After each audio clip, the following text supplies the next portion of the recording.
السلام عليكم ورحمة الله وبركاته.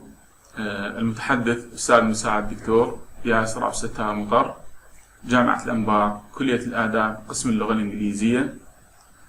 ومحاضرتنا اليوم موجهة إلى طلبة المرحلة الأولى في القسم، وهي تخص موضوع reading and listening، أي القراءة والاستماع.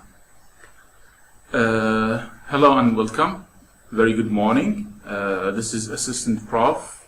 Yasser Abdalstar, University of ا.م.د, College of Arts, Department of English.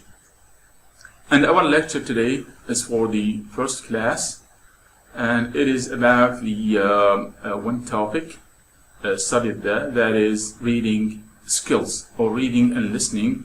And actually today, inshallah, we are going to have an idea about reading skills.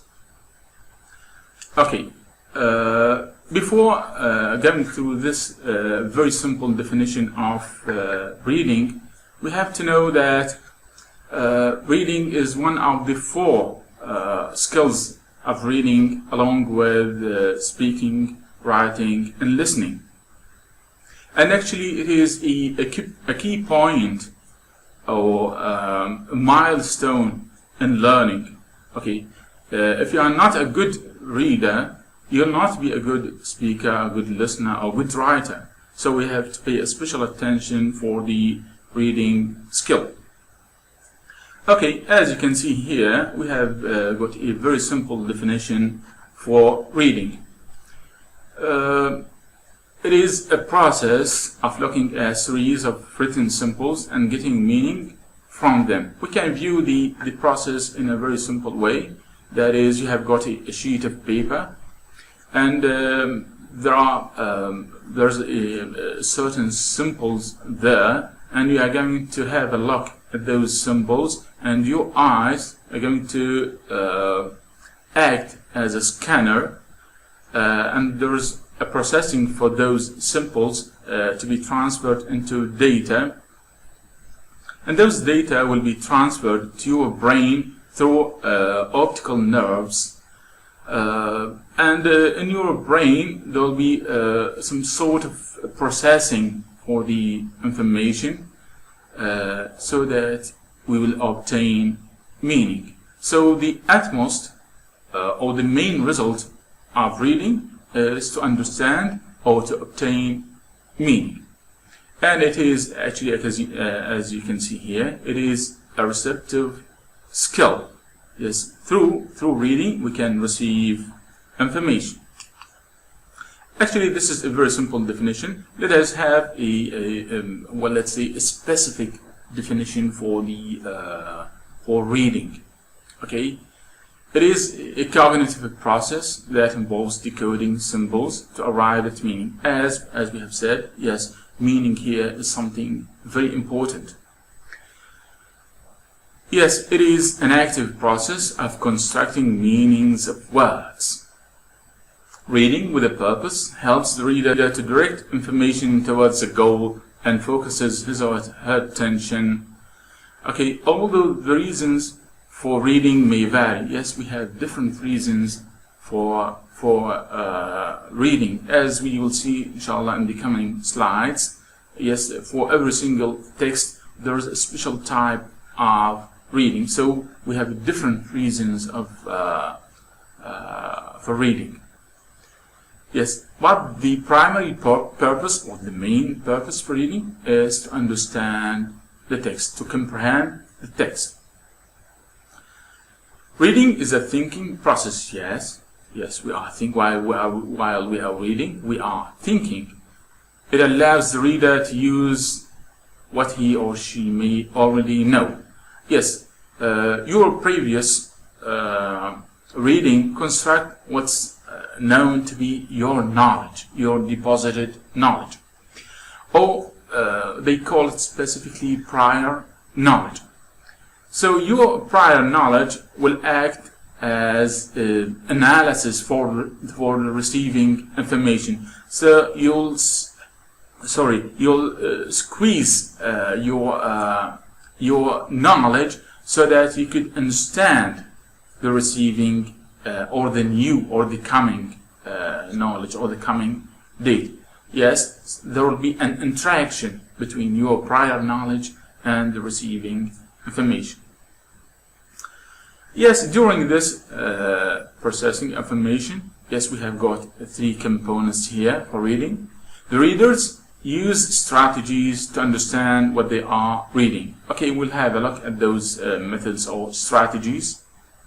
Okay, and then use themes to organize ideas. We'll have a look at this also. Okay, when we read, we have to organize our ideas, because okay, sometimes when we read something bulky or a large work, like for example a dissertation or a whole book, maybe 100 or 200 pages, so we have to organize our ideas while we are reading, so that it will be somehow easier for us to retrieve information while we are reading, or when we finish reading.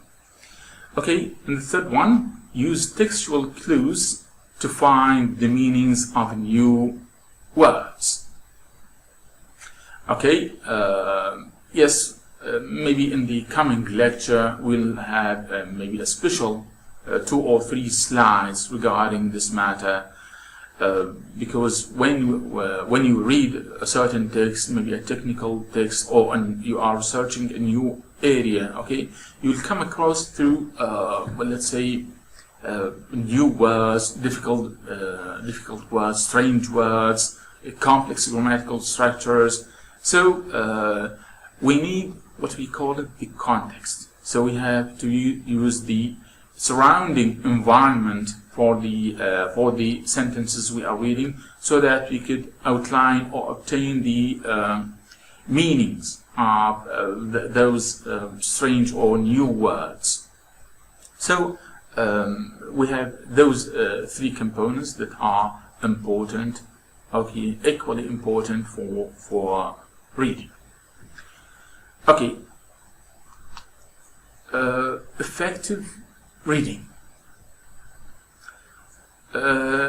Actually here, okay, we have some tips for new students to develop reading skills, or they call it study habits, reading habits. Okay, how they could develop or improve the reading. Okay, we have got here 6 tips or 6 study habits. Okay, we think that by following them you will be an effective reader.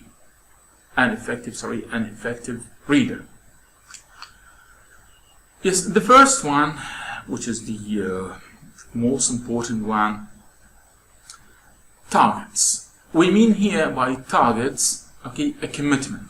Okay, it is like obliging yourself. For example, say, okay, I'm going to read a book at the end of this week. Okay, I'm researching a new area related to my discipline.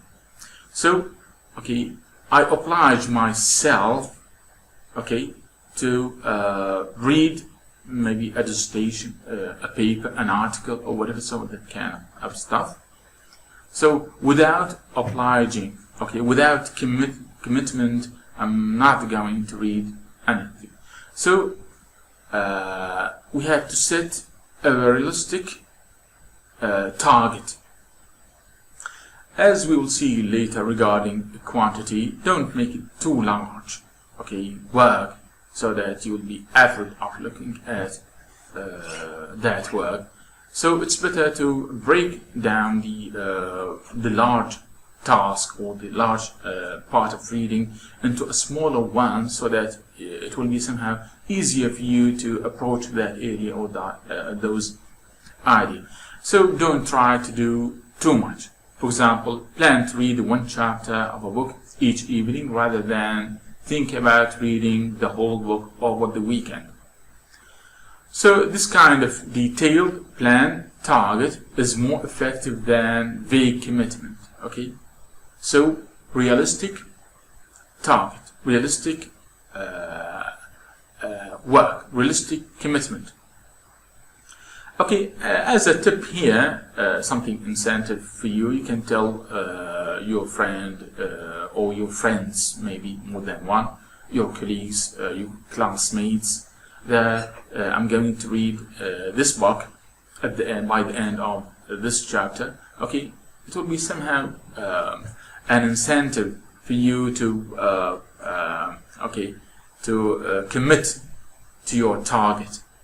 Okay, so they are going to ask you, what have you done so far? Have you finished reading? Have you succeeded, or have you failed? So they are going to push you. They are going to act as pressure for you to do your work, to do reading. Okay. The second one, rewards. Okay. The idea here is to develop a system for rewards for yourself. Okay, special for you. Okay. Well, let's say after you finish a whole chapter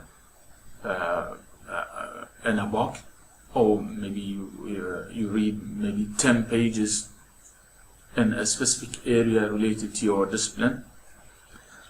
So have a break for a cup of tea or coffee or whatever type of refreshment.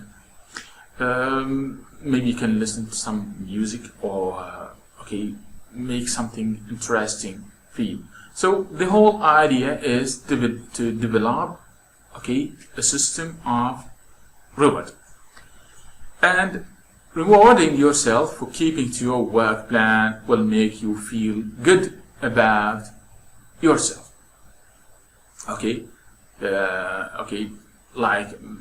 In any office or in any institution, we have a system for reward, so that it could be an incentive for those employees in that offices or on those institutions to do more.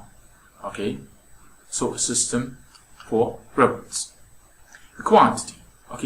Related to the first tip for study habits, we have said developing or setting a realistic target. But here, yes, we've said realistic. So in this tip, it is we are recommend that you cut or you break down the larger pieces into smaller one. Like for example, you are researching a new area related to your discipline. So it's best to cut or break down those large pieces, like a whole chapter. Try to cut into a smaller ones, so that it is somehow easier for you, or you will enjoy reading, rather than you will get that whole stuff in just one time. So you will be you will feel bored. So as a tip here, break the larger task down into several smaller ones. For example, make a list of questions that you will have to deal with in your essay, and then approach each question separately. This makes the work more manageable. We will have a slide regarding this. The main idea here, before you read, well, let's say a chapter in a book, set questions for yourself. Don't make it too much, maybe 3 or 4 questions. And then, while you are reading, you will keep in your mind those questions. So while you are reading, you are going to answer those questions. So it is somehow, you have got here a target for reading.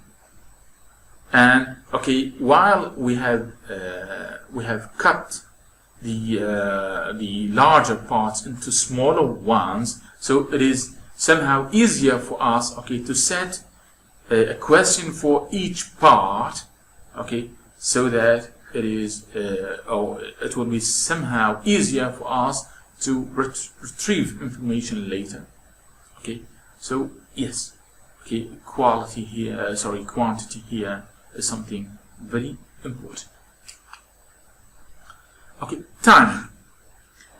The idea here is that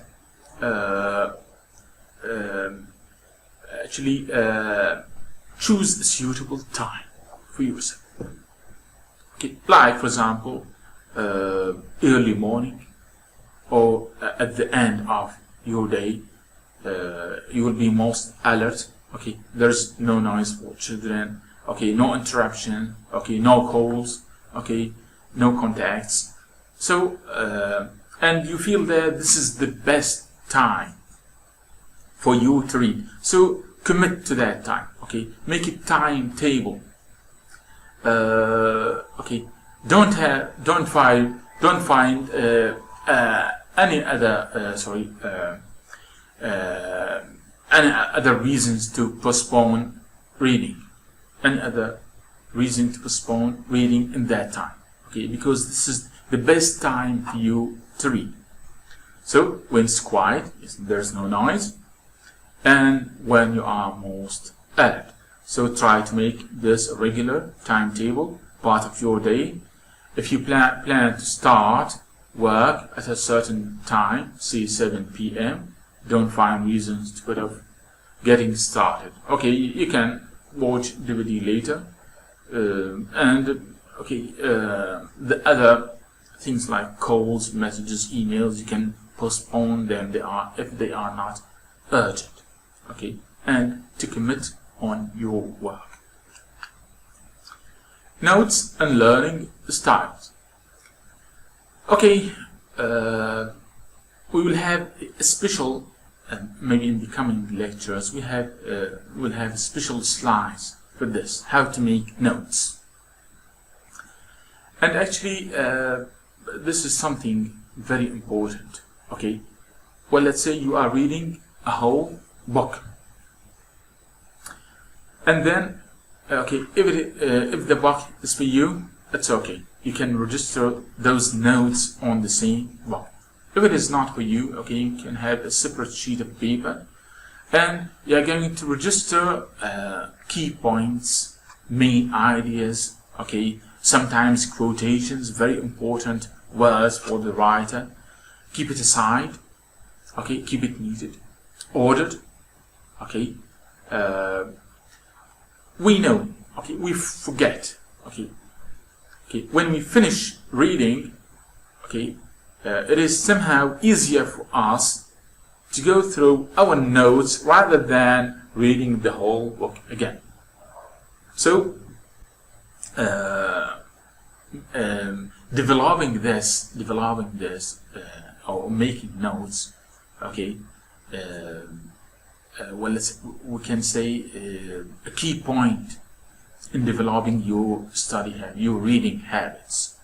Okay, so instead of going through the book again, okay, you are going to go back to your notes, and then you can remember what you have already read in this book. Okay, those notes you have registered using your handwriting, so it is somehow easier for you to retrieve information when we want to. So actually, and even after 1 month or 2 months, okay,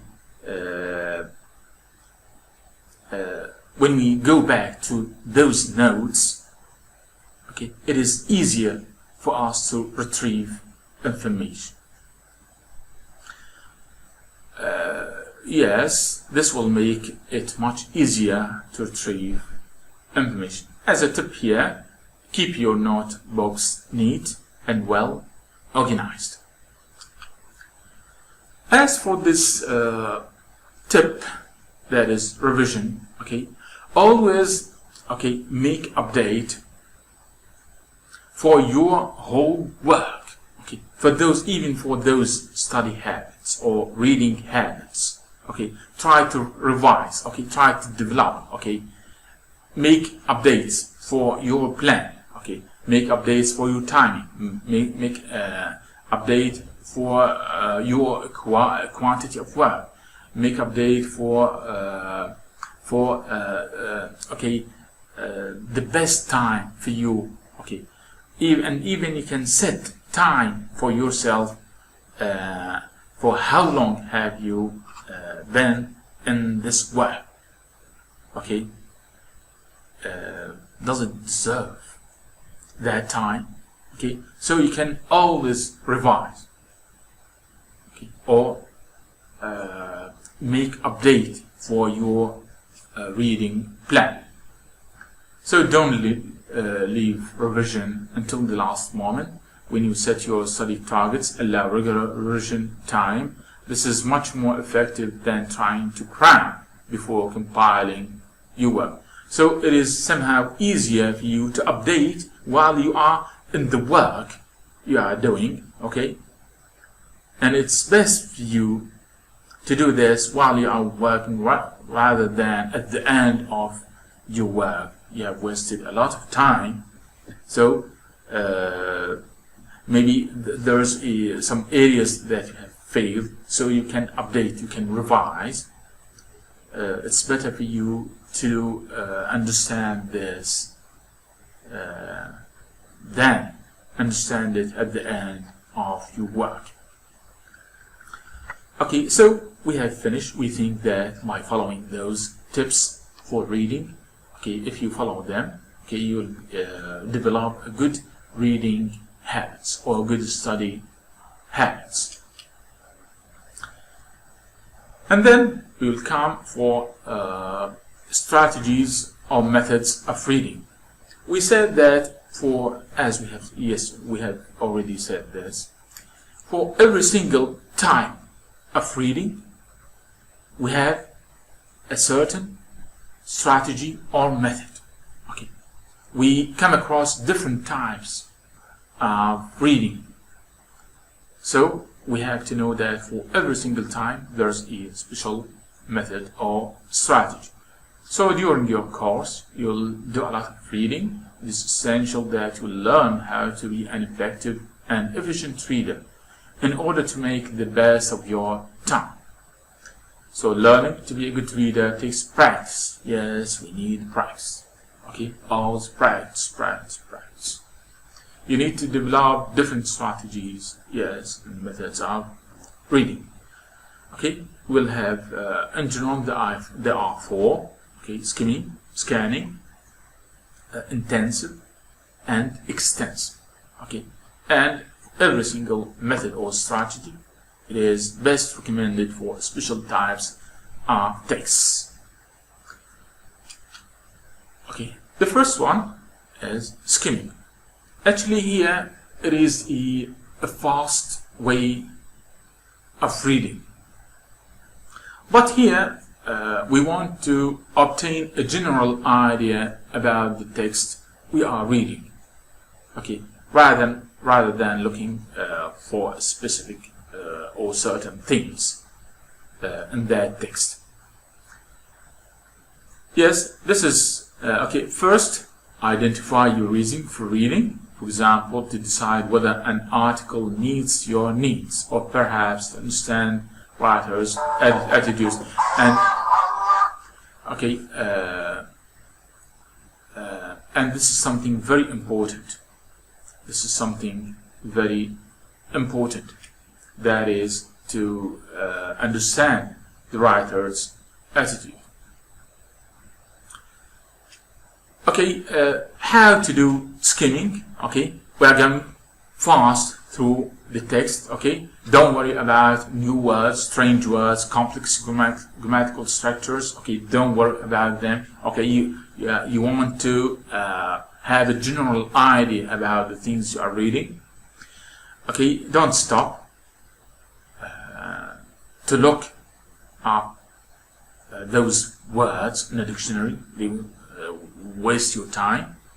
So as a tip here, okay, you can have a look at the beginning, okay, paragraph in this section, and the end paragraph in this section, and you can also have a look at the first sentence in the first paragraph and the last sentence in the first paragraph, and you do this for the last paragraph. So in this way you can, okay, most writers do this, okay, they concentrate their ideas in the beginning paragraph and the end paragraph. Okay, so we read it quickly, we don't worry about understanding everything. Okay, we look particularly at the first and last paragraph. Okay, they often summarize, okay, the main points or the main attitudes, what the writers want. Okay, the second one is scanning. This is also a fast way of reading, but instead of obtaining a general idea about the things we are reading, okay, we are looking for particular things. Okay, we are looking, for example, a date, a person's name, a statistic, okay, a name of a place. Okay, so again here, don't worry about complex grammatical structures, new words, strange words, technical words. Okay, so you are looking for certain things. Okay, you can use a pen or a pencil to do this. Okay, you go through the lines fast, and when you find, okay, what you are looking for, okay, that's it. So you could set time. Actually here there's something very important, so that you will not waste your time. You have to set a time for yourself, rather than, okay, just, okay, make it open-ended. So, and actually by more and more practice, okay, you will shorten the time, okay, allocated for scanning. Okay, sometimes you can have a look at the table of contents and the index for that book, so that you could go directly for what you are looking for. Okay, so always try to improve your speed. Okay, the third type or third method or strategy for reading is called intensive reading. Okay, here, okay, when you read an article, an essay, or let's say a chapter of a book specifically regarding your area of study, it is important. So it's ideal for you to get all the details rather than skimming or scanning. So you want all what's to understand all what is written here. For example, in an experiment in a lab, or let's say okay, maybe instructions for doing something. So it is, okay, you have to know all the details. You have to check every single word. They are important for the things you are reading. So stop and think about what you are reading. Have you understood the text? Okay, sometimes you need to read the text more than one time, maybe two or three times, in order to make notes or highlight important points for future reference. So this is called intensive reading, or intensive, or they call it study reading. Okay, the third one, it is the extensive reading. Actually, when you have free time, okay, when you want to have a look at maybe something interesting for you, you want to have a pleasure, okay, so you can read okay, one of those texts you are interested in. Also here, we don't worry about the strange structures or difficult words or difficult meanings. Okay, this is they call this extensive reading. Okay, it's purely for interest.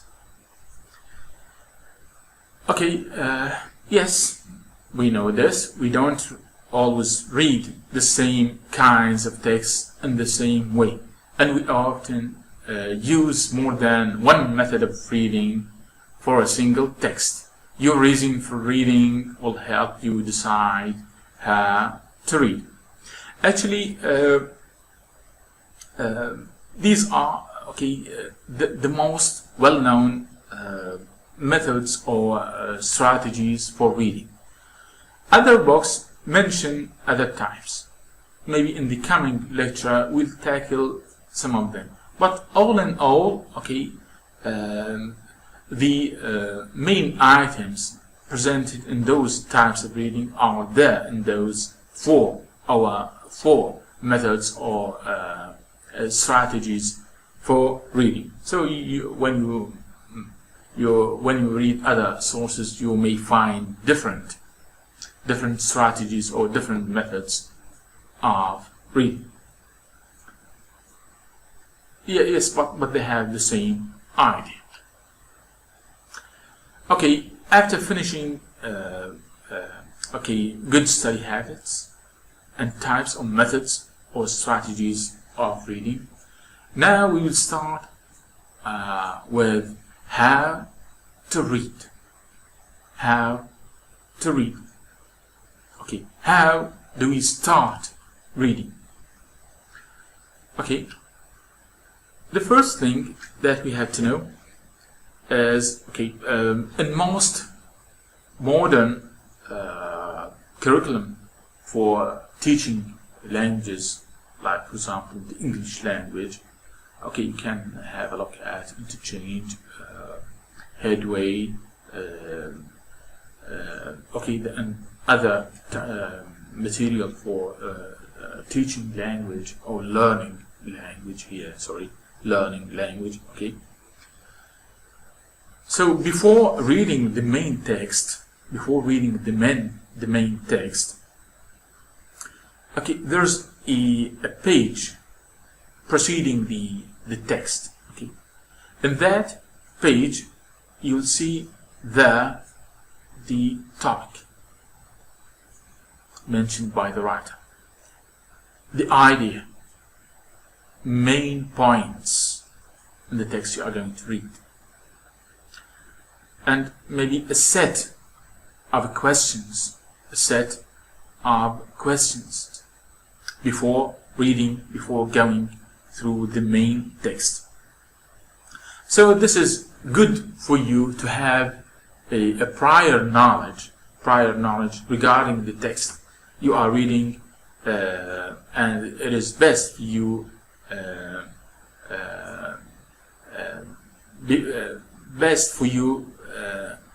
rather than to go directly to the main text. So it's best for you to have a preview for the text you are reading rather than going directly to the main text. So pre means before, and view means to look at. So before you read something, it is important to look at it over or preview it. This will help you, understand the reading better. When you preview reading, you identify the topic. You read the title. Look quickly over the reading for the names of people and places.